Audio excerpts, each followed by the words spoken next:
U.S. Education Supreme Court decisions.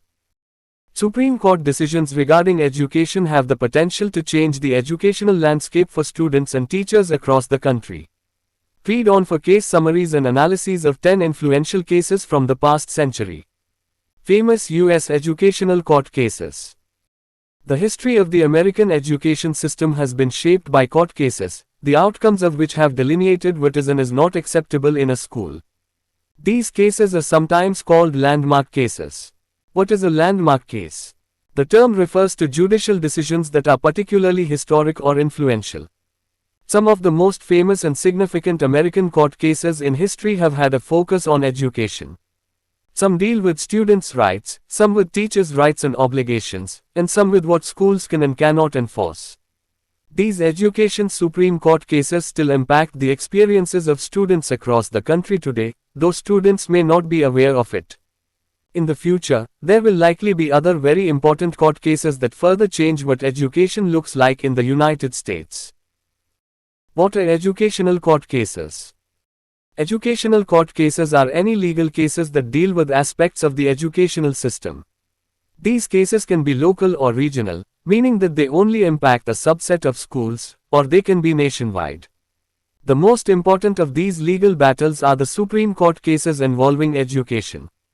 Supreme Court decisions are legal judgments made at the highest level of the American judicial system. Relatively few cases are judged by the Supreme Court each year, and there is no higher court of appeals that can challenge the Supreme Court's decisions. Cases are often heard by the Supreme Court when they have gone through a process of appeal in multiple lower courts, but at least one party is still dissatisfied with the result. These cases often deal with individuals' fundamental rights, including rights that pertain to education. The Supreme Court has been called upon on several occasions to determine what rights students do and do not have in an educational setting, which is an important topic that impacts students of all ages on a daily basis. The rights of students have changed over time. Court cases about education. These landmark Supreme Court cases and local cases were all focused on education. In many instances, the premises and outcomes of these cases have been highly controversial, and some remain controversial today. The cases are discussed in greater detail below. Case, date, judgment. The State of Tennessee v. John Thomas Scopes, 1925. The ban on teaching evolution in Tennessee schools is upheld, the defendant is guilty. West Virginia Board of Education v. Barnett, 1943. Compelling students to salute the flag in schools is a violation of their constitutional rights. Brown v. Board of Education, 1954. Racial segregation of children in public schools is unconstitutional. Engel v. Watali, 1962. The state cannot hold prayers in public schools, even if the prayers are non-denominational and participation is optional. Tinker v. Des Moines, 1969. Prohibition of symbolic protest in schools is a violation of students' right to free speech. Lemon v. Kurtzman, 1971. State funding for non-public, non-secular schools is unconstitutional. Board of Education v. Rowley, 1982. Schools are required to provide educational accesses for disabled students but are not required to facilitate students reaching their full potential. Bethel School District v. Fraser, 1986. Public school officials can prohibit student speech that is vulgar, lewd, or offensive, even if it is not explicit. Hazelwood v. Kumaya, 1988. Schools have the right to censor student journalism if they have a compelling reason to do so. Moss v. Frederick, 2007. Schools do not violate students' rights by preventing them from promoting illegal drug use on or near school property. Some of these decisions might seem self-evident today, while others might be surprising. The background to all of these cases and the details surrounding the court's decisions are detailed below. The State of Tennessee v. John Thomas Scopes, 1925. In 1925, it was illegal for any teacher to teach the theory of evolution in the state of Tennessee. This case was actually essentially a publicity stunt to put the town of Dayton, Tennessee on the map. With the assistance of the American Civil Liberties Union, ACLU, several citizens asked a high school teacher named John Scopes to admit to teaching evolution so that they could have the case brought to court. Scopes accepted evolution, but he was actually a physics and math teacher who was not sure if his teaching had ever specifically relied on evolutionary principles. Nonetheless, he agreed, and the case became a highly publicized trial. Because of the controversial nature of the trial, the courthouse was packed with spectators. The defense aimed to establish that evolutionary theory was scientifically valid and should therefore be a part of school curricula. They further argued that the ban on teaching evolution promoted fundamentalist Christianity and was therefore a violation of the separation of church and state. Scopes was found guilty and was fined $100. The ban on teaching evolution remained in place. The law was not repealed until 1967. While this case summary ends with the status quo of the time being upheld, it was hugely influential on later debates about teaching evolution in schools. The events of the trial were dramatized in the 1960 film Inherit the Wind, and, although Scopes was found guilty, many people noted the eloquence and convincing arguments made by his defense team. Today, the trial is often called the Scopes monkey trial. This is because the anti-evolution law was concerned with the implications of teaching that humans had evolved from lower orders of animals, and comparisons between humans and other primates were an important part of the discussion. West Virginia Board of Education v. Barnett, 1943. West Virginia Board of Education v. Barnett was another court case with a controversial subject. In 1942, the West Virginia Board of Education made it mandatory for students at public schools to salute the American flag as part of regular school activities. Students were also required to say the Pledge of Allegiance as a show of patriotism and respect.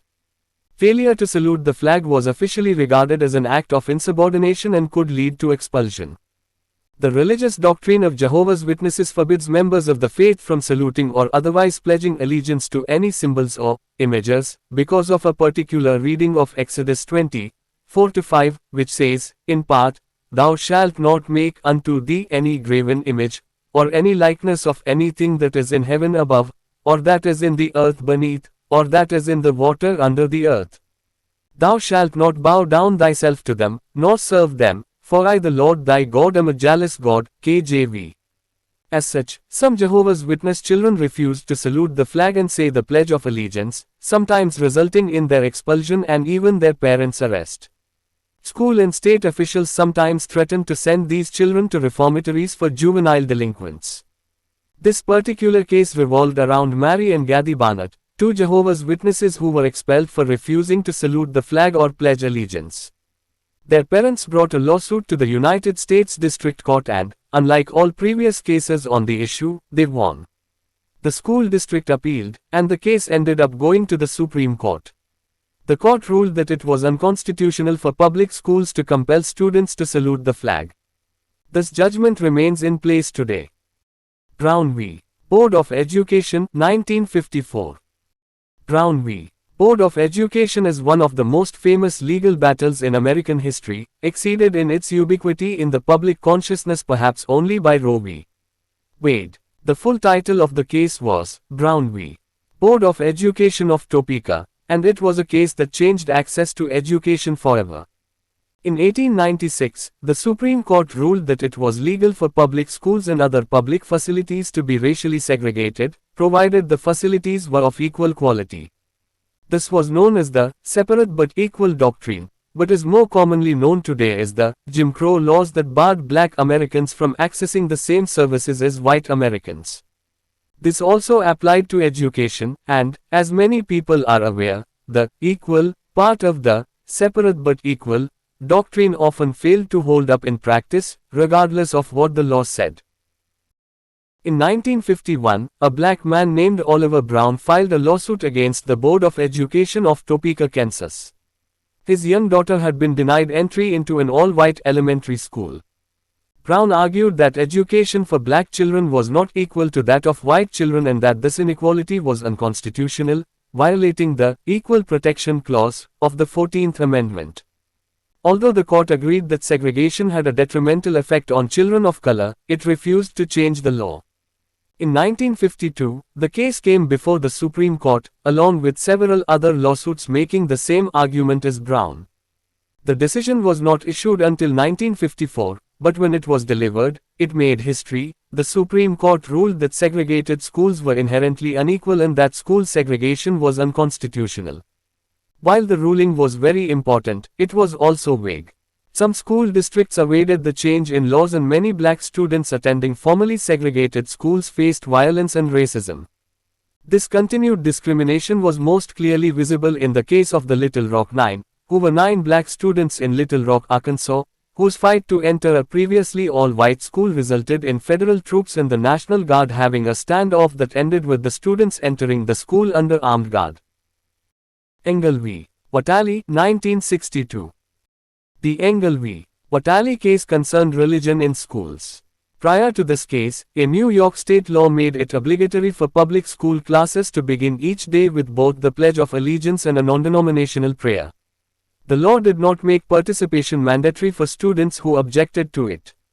In practice, some schools may have made it challenging for students to opt out, and those who chose to do so may have been met with suspicion. A parent sued the state on behalf of his child, arguing that even though the prayer was not mandatory, it was still a violation of the Establishment Clause of the First Amendment. In other words, it was a violation of the separation of church and state. Other groups joined him in his protest. The New York Court of Appeals rejected the suit and upheld the law that required a non-denominational prayer. The case went to the Supreme Court, which ruled that the state cannot hold prayers in public schools. They ruled that mandating them was unconstitutional, even if students were not required to participate and even if the prayers were not connected to a specific religion or denomination. The case was ruled on the basis of the separation of church and state. A dissenting justice argued that the prayer should have been allowed because it did not establish an official religion, but his argument was overruled. Tinker v. Des Moines, 1969. Tinker v. Des Moines was a court case that dealt specifically with the rights of students in the classroom. When it comes to the rights of students, schools are often put in a difficult position. On the one hand, they have to uphold their students' constitutional rights, but on the other hand, they are a public institution charged with the care of minors and must have certain boundaries in place to ensure the safety and well-being of students and staff during school hours. In 1965, several students from the Des Moines Independent Community School District organized a protest to show their support of a truce in the Vietnam War. They elected to wear black armbands to school for several weeks. Their school learned about their protest a few days before it began and immediately implemented a policy that any students wearing armbands would remove them or face suspension. Several of the students wore their armbands anyway and were sent home as a result. The students sued the school district on the basis that the school was violating their right to self-expression. The district court found in favor of the schools, as did the U.S. Court of Appeals for the Eighth Circuit. When the case made its way to the Supreme Court, the justices took a different view. They ruled that the armbands were an acceptable form of protest and that students retained their rights to free speech while on school property.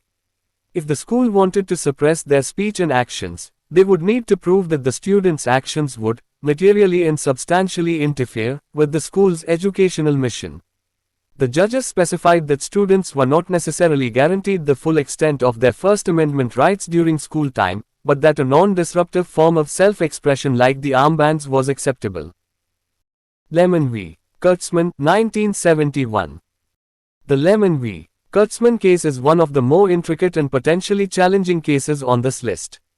That is because this case dealt with the intricacies of the Establishment Clause of the First Amendment. The case began after Pennsylvania and Rhode Island began providing state pay for secular aspects of religious and private education. The state provided these schools with subsidies to pay for textbooks and other materials, as well as supplements to teachers' salaries. Some Pennsylvania citizens brought the case to court, arguing that such funding, which came from taxpayers, was in violation of the separation of church and state because it used taxpayer money to partially fund religious institutions. One of the citizens who brought the case forward was named Alton Lemon. To determine if the states were in violation of the Establishment Clause, the Supreme Court applied what is now known as the Lemon Test. This test was a way of verifying if a law violated the Establishment Clause by seeing if it failed to live up to any one of 3 attributes. The statute must have a secular legislative purpose. The primary effect of the statute must neither advance nor inhibit religion. The statute must not result in excessive government entanglement with religion. The court ruled that while Pennsylvania and Rhode Island's funding of religious and private schools was not in violation of the first two elements of the test, it did violate the third one. This was because, in order to ensure that the funding was used for exclusively secular purposes, the government would have to get too involved with the schools in their use of funding.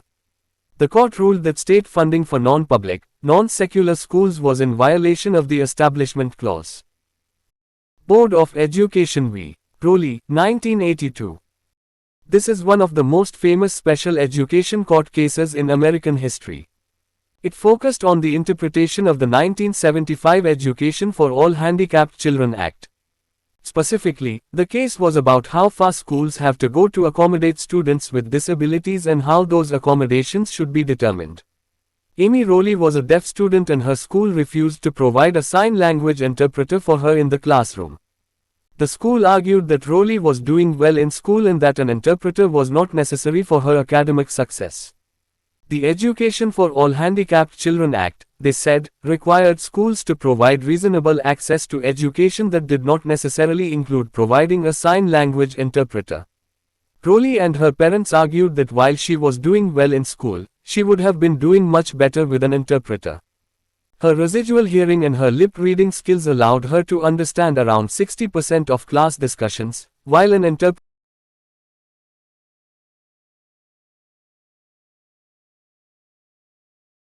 Her residual hearing and her lip reading skills allowed her to understand around 60% of class discussions, while an interpreter would allow her much greater understanding. The case went through several lower courts before finally making its way to the Supreme Court.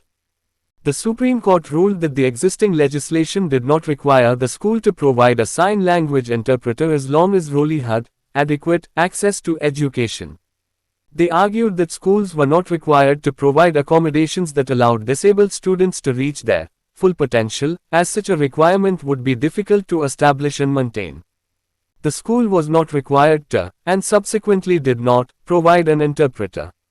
It is worth noting that this ruling applied specifically to deaf students requesting interpreters and was not necessarily a broadly applicable ruling for all instances of disabled students' accesses. Bethel School District v. Fraser, 1986. Bethel School District v. Fraser was another case dealing with students' rights to expression in schools. Unlike the Tinker v. Des Moines case, this one found against the student and affirmed schools' rights to curtail student expression under some circumstances. In 1983, a high school student named Matthew Fraser gave a speech at his school nominating his classmate for Associated Student Body vice president. The speech, while not explicit, was full of sexual innuendo as a way to appeal to students' sense of humor and irreverence and improve Fraser's classmates' chances in the election. Fraser was suspended for delivering the speech, the text of which was, "I know a man who is rock hard, he's firm in his pants, he's firm in his shirt, his character is firm, but most of all, his belief in you the students of Bethel, is firm. Jeff Kuhlman is a man who takes his point and pounds it in. If necessary, he'll take an issue and nail it to the wall. He doesn't attack things in spurts, he drives hard, pushing and pushing until finally, he succeeds. Jeff is a man who will go to the very end, even the climax, for each and every one of you. So please vote for Jeff Kuhlman, as he'll never come between us and the best our school can be." In addition to his suspension, Fraser was forbidden from speaking at his graduation ceremony later that year. The ACLU helped Fraser file a lawsuit arguing that the school had violated his right to free speech. The United States District Court and the U.S. Ninth Circuit Court of Appeals both ruled in Fraser's favor. The case was brought before the Supreme Court, where the decision was overturned. The Supreme Court ruled that the school had not violated Fraser's First Amendment rights. The judges explicitly contrasted this case with Tinker v. Des Moines, arguing that while students retain the right to express themselves in a non-descriptive way, they did not have the right to sexually vulgar styles of expression. Hazelwood v. Cumaya, 1988. Hazelwood v. Cumaya was another case dealing with students' right to free expression in schools. This case was about whether or not it is acceptable for schools to censor articles in student newspapers if they believe that those articles are inappropriate. Several students in a journalism class who wrote and edited a paper called The Spectrum were at the heart of this case. The students, including editor Kathy Kumair and reporters Leslie Smart and Leanne Tippett, wrote for a paper that was sponsored and funded by their school. They wrote articles about their classmate experiences with teen pregnancy, as well as an article on the impact of divorce on children and adolescents. Before the paper was published, school officials removed both stories without informing the student journalists. The students claimed that the school was infringing on their First Amendment rights by preventing them from writing about issues that were important to them. The U.S. District Court for the Eastern District of Missouri in St. Louis ruled that the school did have the authority to remove articles that were written as part of a journalism class. The students appealed, and the U.S. Court of Appeals for the Eighth Circuit reversed the verdict, finding in the students' favor by arguing that the paper was a public forum in which censorship would only be acceptable under extreme circumstances. The school then appealed to the Supreme Court, where the decision was once again reversed. The court ruled that because the paper was sponsored by the school, and because the school had a duty toward its students when it came to which content it exposed them to, the school had the right to censor articles. The court argued that the paper was not a public forum and that schools in general could censor written student expression provided the censorship was reasonably related to legitimate pedagogical concerns. Moss v. Frederick 2007. Moss v. Frederick was one of the more recent education court cases that made it to the Supreme Court. Once again, it was a case that sought to determine what rights to expression students hold in the school system. As with some other cases, the Supreme Court ruled against the students, establishing limitations to their rights. In 2002, an Olympic torch relay went through Juneau, Alaska. Joseph Frederick, a high school senior, attended the relay as part of a school-supervised activity that took place across the street from school property. At the rally, Frederick held up a banner that read, "Bong hits for Jesus." He was told to put the banner away, but he refused. He was suspended on the grounds that his sign could be read as advocating for the use of illegal drugs. The U.S. District Court ruled in favor of the school when Frederick took the case to court, but the U.S. Court of Appeals for the Ninth Circuit reversed the ruling and said that the banner was actually constitutionally protected speech. The Supreme Court agreed to hear the case and ended up reversing the judgment again, finding with the school administrators. They ruled that administrators may suppress student expression if it is reasonably viewed as promoting illegal drug use. This case also referenced Tinker v. Des Moines, pointing out that student protest or political speech could be prohibited if it was substantially disruptive to the educational process. While the language of this ruling is narrow, referring only to student expression pertaining to illegal drug use, some critics expressed concern that it could be interpreted more broadly and could allow schools to erode students' rights to free speech. Despite these criticisms, the ruling remains in place today. Why educational court cases are important. Understanding the history of educational court cases is important for students, teachers, and also anyone else interested in American history and the ways that rights and obligations are expressed in codified law. The path to becoming a certified teacher involves significant education and a range of examinations. The specific tests and requirements vary by state, and can include the Praxis exam, CSET and CBEST, Texas test, or more. Some of this preparation, both national and local, will help new teachers understand their rights and obligations in the classroom. Teachers work hard to provide a safe and productive learning environment for students, and knowing the history of education and the law in the United States can help teachers appreciate their field's background while also raising awareness of what precedents exist to codify what is and is not acceptable in an educational environment. Knowing about these cases can have real-world consequences. Teachers who are unaware of their students' rights can be either too permissive with unacceptable behavior or can accidentally violate their students' rights as established by previous cases. Similarly, a familiarity with these cases can help teachers defend their students' rights and their own rights when necessary. Teachers, students, parents, and school administrators can approach gray areas and challenging incidents that might arise in schools with the knowledge of previous examples of such cases. They can also learn from previous cases to learn what the process is for seeking legal action if they should ever find themselves in a similarly difficult situation. Laws are mutable concepts that impact everyone but that also change and adapt to circumstances over time. Understanding how education and the law interact can benefit students and teachers alike.